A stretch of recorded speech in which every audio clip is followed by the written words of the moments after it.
expense was spared at the wedding of Amazon billionaire Jeff Bezos and his wife Lauren Sanchez in Venice. When Jeff Bezos and Lauren Sanchez said "I do" in Venice, the world saw love, yachts, and luxury. But what they didn't see was the fortress behind the romance. Beneath the Murano chandeliers and designer gowns, this wedding was executed with the precision of a military campaign. We're talking anti-drone systems, encrypted airspace, underwater sensors, armed security disguised as waiters, and elite intel agents embedded in the guest list. This wasn't just a ceremony, it was a billion-dollar fortress activated for one purpose: absolute control. And the deeper you look, the more terrifyingly advanced it becomes.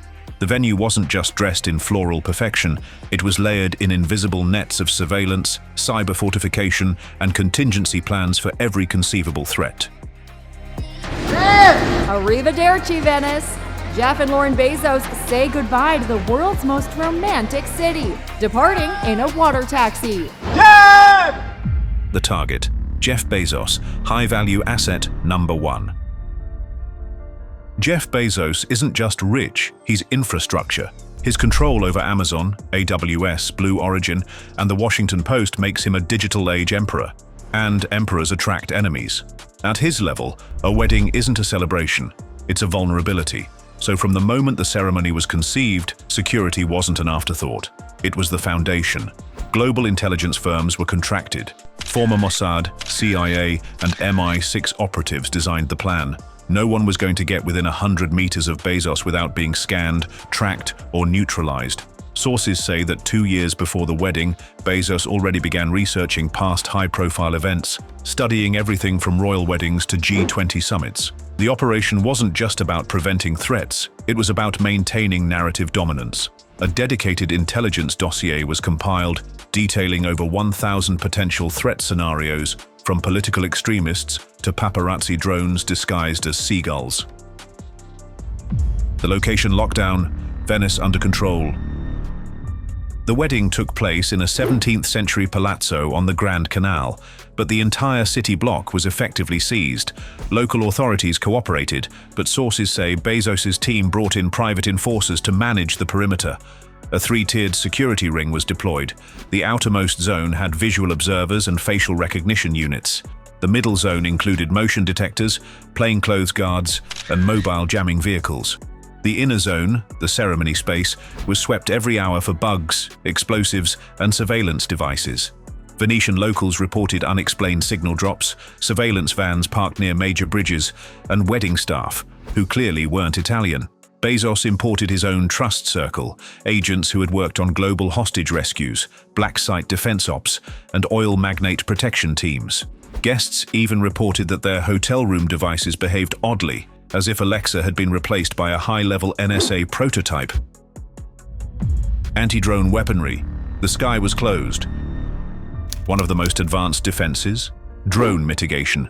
The skies over the wedding were completely sealed using both legal and illegal tech.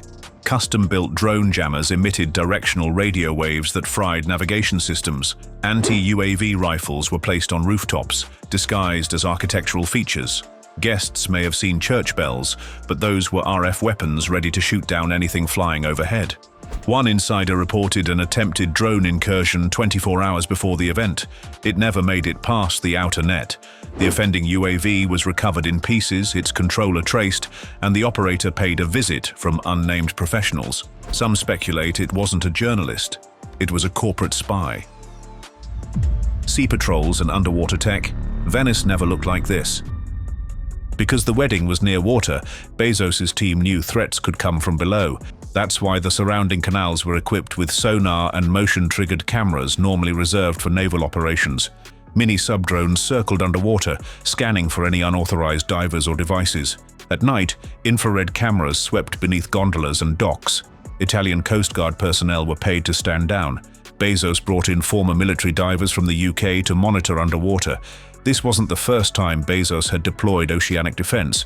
Koru, his $500 million mega yacht, had been involved in anti-pirate protocols off the coasts of Africa. That expertise was now turned inland onto the floating city of Venice. Rumors surfaced that even the canals were temporarily injected with trace dyes to detect unusual water movement or tampering with submerged pressure sensors. Facial recognition, biometrics, and secret scanners. Every guest, even heads of state, had to submit biometric data ahead of time. Face, gait, voice, heartbeat signature. Yes, heartbeat. Advanced scanners were hidden in floral arrangements and decor. As guests entered, they were scanned passively. Any mismatch triggered a silent alarm. It wasn't just about knowing who was there, it was about knowing who shouldn't be. Even luxury perfumes were tracked. Anomalous chemical signatures triggered alerts. Suspicious food deliveries were vaporized by bomb-sniffing machines imported from Israeli border tech. Rumor has it that 2 guests were quietly turned away upon arrival. They were never seen. Their identities remain classified. Some believe they were spies posing as event photographers. One guest claimed their champagne flute was swapped mid-toast by a silent handler, then disappeared into the crowd without a trace. Guards in tuxedos, bulletproof linen and emergency extraction routes. Most of the servers, musicians and decorators weren't artists.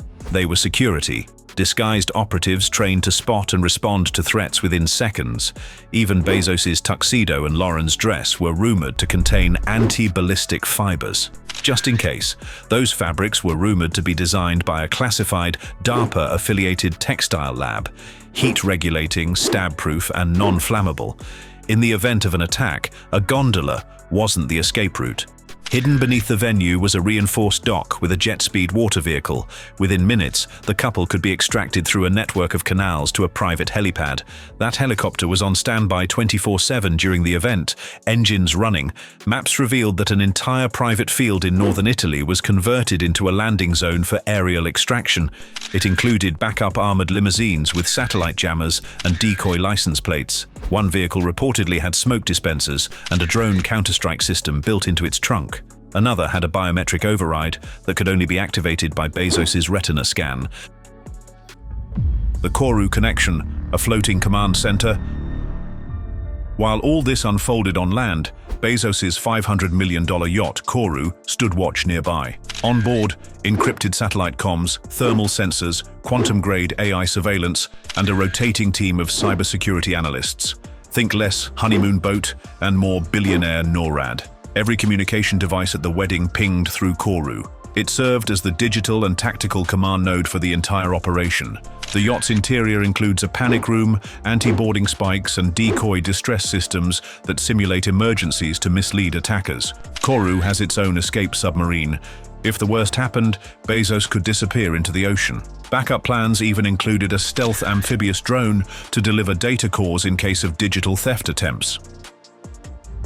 The intel angle. This was a global ops test.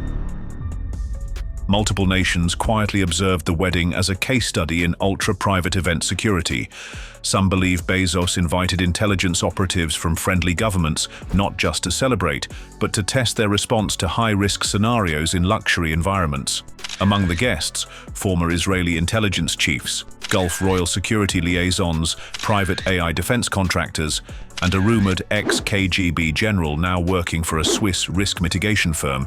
Think of it, a billionaire in an open city with hundreds of VIPs, 0 incidents. That's not luck, that's protocol. It was a live demonstration, an elite masterclass in asymmetric threat control under the guise of champagne and ceremony. If the wedding proved anything, it's that the global elite now treat love like an operation. And when love meets wealth, the result is a fortress. A wedding or a war plan? Was it romance? Certainly. Was it over-the-top luxury? Absolutely. But above all, Bezos and Sanchez's Venice wedding was a blueprint for elite security in the 21st century. It blended emotion with encryption, diamonds with drones, and tradition with total tactical dominance. The question isn't how much it cost, it's what it proved, that even a wedding, in the right hands, can be a global demonstration of unshakable power. Jeff Bezos didn't just marry the woman he loves. He staged a live simulation of how global billionaires survive in a world of instability, surveillance, and unseen warfare. Because when you reach Bezos's level, every move you make is a chess piece in a private game of world domination. Would you feel safe living like this? Or would all the money in the world still leave you looking over your shoulder? Let us know in the comments. Like, subscribe, and get ready, because next time we're taking you inside the off-grid bunkers of billionaires.